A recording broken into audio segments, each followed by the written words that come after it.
Talk to me about purity. What is purity to you? From based on what I just read to you about in the dictionary about purity. Sounds like freedom, peace. You can do whatever you want. How do you get pure? No. What are some things that take purity away? I guess when you get mad at somebody. And what happens to the pure thought? It goes away in your mind. And what replaces it? The situation that just happened. And what is normally that situation filled with? Anger. Yeah, anger. You get angry and you're disappointed and you're mad and you're emotional and you want to do what to them? Retaliate? Hurt, let it loose. And what does let it loose do? That starts another problem. Okay, and then that just adds on to you not being pure in thought, right? Yes. Okay, so now what about pure in action?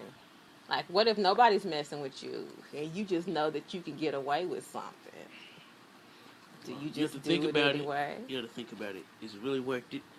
And say if you leave something like some evidence for people find out that you did it, then you don't do it. You think about it, then you do good choice, bad choice, like you told me. What's good choice, bad choice? 1, 2, 3. Yeah, good choice, bad choice. choice. Thumbs up, thumbs down. Yes. Okay. Have you ever had to use that? Sometimes.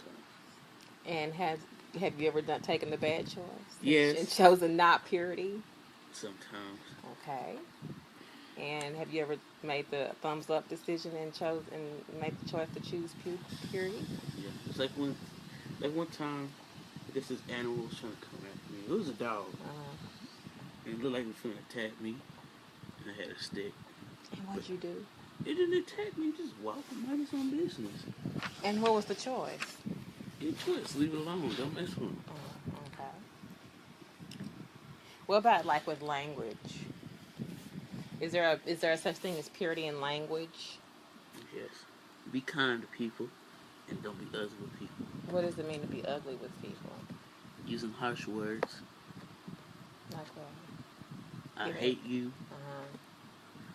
You make me sick. I can't stand you. Oh, like that. Or dislike you is a nice way. You're saying I don't like you, but still, it hurts some people on the inside. Now, how can you be pure about, let's just say you genuinely don't like someone and you lie and say you do. Is that being pure? No. It's not supposed to be your true feelings. So what's the best way to handle that and stay pure? Kind of walk away. Avoidance? Yeah. Is avoidance purity? In my eyes, it is. But or is avoidance another pollutant from the peace? Because now you haven't dealt with the situation. Make it seem like you're scared from that situation. Right. I don't know. Right. Think these out. Okay, so avoidance is not the answer. Going out to hurt someone is not the answer. So what do you think the best solution should be? You have to go and and confront the person about something. You don't like them and you want to be mean and ugly, but you know you shouldn't. How do you right choice. What do you do? Like if you're in a big crowd, you just ask them, can we talk? Go to a different room and talk, and there you go. Make sure you don't start a fight or anything. Now these things sound good because me and you talking, but when you really in that situation, are you really gonna say let's go to a room? No. What you gonna do? You look at them like I can't stand you. I can't stand you. Say it. Like what? Like, oh. I can't stand you. I think the best thing to do, this is from my personal experience, is to just say what you got to say about whatever's going on, but just have no personal opinion or attachment to it. Just for example, like say you in a situation that's crowded and you need to give them some instruction, like the rules say we're supposed to go here, and you need to get that message over, and you don't like this person. I think the best thing to do is just to be like, hi, just want to say this real quick. The best route is JKLMNOP. You know what I'm saying? And then just take yourself out of the situation so you don't find yourself in a situation where you're having to, duel or fight just to get the same message across, and therefore you get to bring in the impure thought of like, I don't like you, but I think I should tell you. You don't have to put your opinion on top of it. You know what I'm saying? So that's a way to stay pure, is to not throw your opinion on top of a factual situation. What do you think about that? I agree. Okay. And so back to language now. So word choice. What are some pure word choices that you can use if you really do feel good or pure about a situation or person? What are some nice things you can say?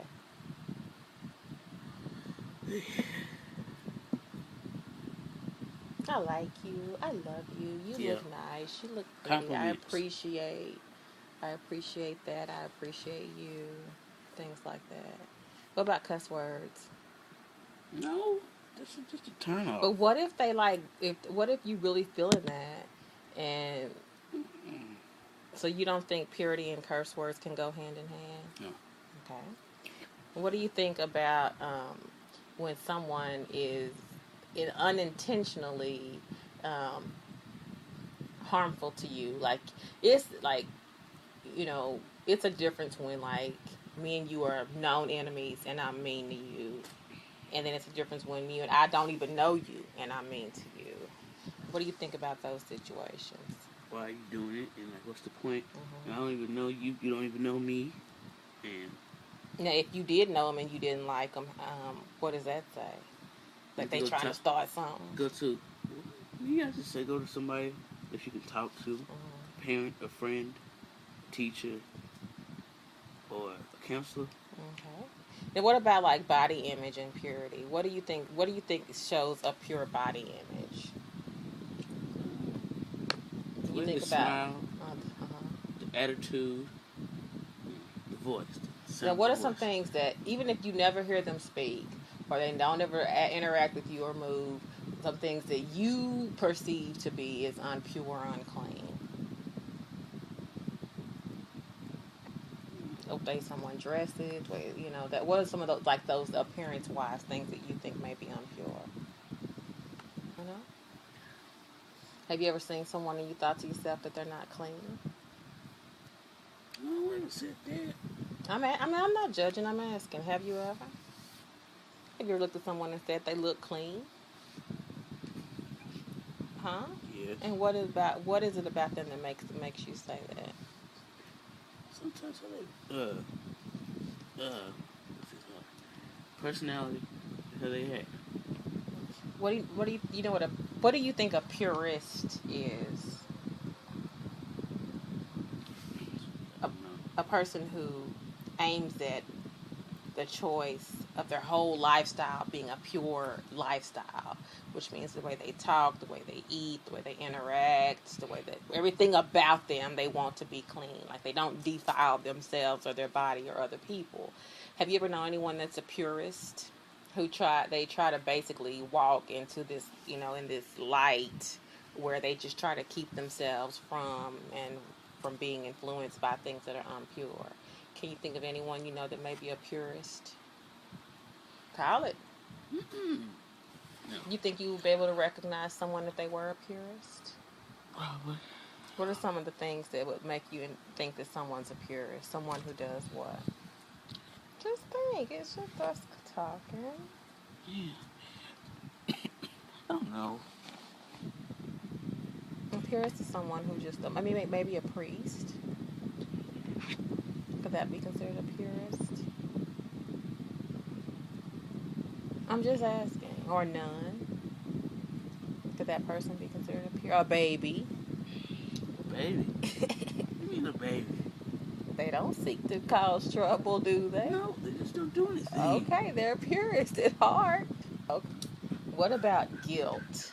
And after, how do you think a purist would deal with guilt? Like, you're a purist and you live your life according to, you want everything to be clean and fresh and not derogatory. And let's just say that you unintentionally do something that's not pure. How do you think their conscience filters in? And how do you think it affects them? You think they take it harder than somebody else? Yes. Why? Because it seems like that person has really done anything wrong. And it's like their first incident or something. Mm-hmm. Take it serious. Take it real serious. Okay, let's talk about the environment and purity. So how do you think we're doing on a whole as far as our environment and purity? What do you think about it when you walk around? Kind of bad. Really? What do you see when you walk around? It's like, I forgot who it was. Like some tree branches was still laying down, and they could at least got them up. Water bottles. Yeah. And at the beach when we went there, there's some plastic in the water. Right. And so what? That's causing our earth to be an impure place. How much better off do you think it would be if everybody just took like one day, and just everybody just spent one whole day out of the year just cleaning up? The earth probably look better, and the air would be cleaner, trees would be better, more oxygen. Right. Pretty much that's it. Right. Do you think that on the whole, when people, like just say it's a Tuesday and you going to school, and I understand I'm going to work or whatever, do you stop to think about the purity of the earth? Because I can't say that I do. I'm not saying I shouldn't, but why do you think it is that we don't stop and think about it? Do you think we're just too busy, or we have other things on our mind? Some people are too busy. Yeah. And how do you think you get to that point where you actually start thinking about the environment without looking crazy and being crazy? You going like to a park, and you sit down and be in your own zone and think, a thinking zone. And think about Earth and the planet and how it's going to look like in a few years if we don't do a part, and think how it's going to look if we do a part. Basically. You think we can make a difference? Or you think it's too far gone? That's what I'm saying. It's not really too far gone. Kind of is, but it's kind of not. What about like in the cartoons and stuff that you watch? Have you ever seen like a, sometimes they have like a where they live and they're all underground now, or they all live in another city or in a cave or have you ever seen anything like that where they were forced off of the earth because it was unsafe or because everything was toxic, the water was toxic? The cartoon that I saw, but it kind of wasn't like that. It was Superman. Because at the beginning, I guess the planet was about to explode, and they sent Superman to Earth. That's pretty much it. And why was the planet about to explode? You don't know why, though. I don't know. But do you think at the rate we're going that our planet's going to end up like that, where we're going to have to leave it or exit it or go underground or build internals, build structures, or build just everything inside because everything's so damaged? Ozone, water, Can you see that? So when do you think, at the rate we're going, you think that's how it's how to be for your kids or your grandkids? I don't know. Do you worry about that? I think it's the year 2023. What about 2020? It could probably look like you said. So what do you think about your lifestyle and purity? What are some things that you can do to your lifestyle to facilitate purity? What can you remove? You think bathing more often would add to purity? Yes. You think picking up your room would add to purity? Yes. You think watching your language and your thoughts and how you react to people and situations and places and beings and things could add to your purity? Yes, ma'am. Well, thank you for the purity conversation. This has been a Donovan and Lucy production.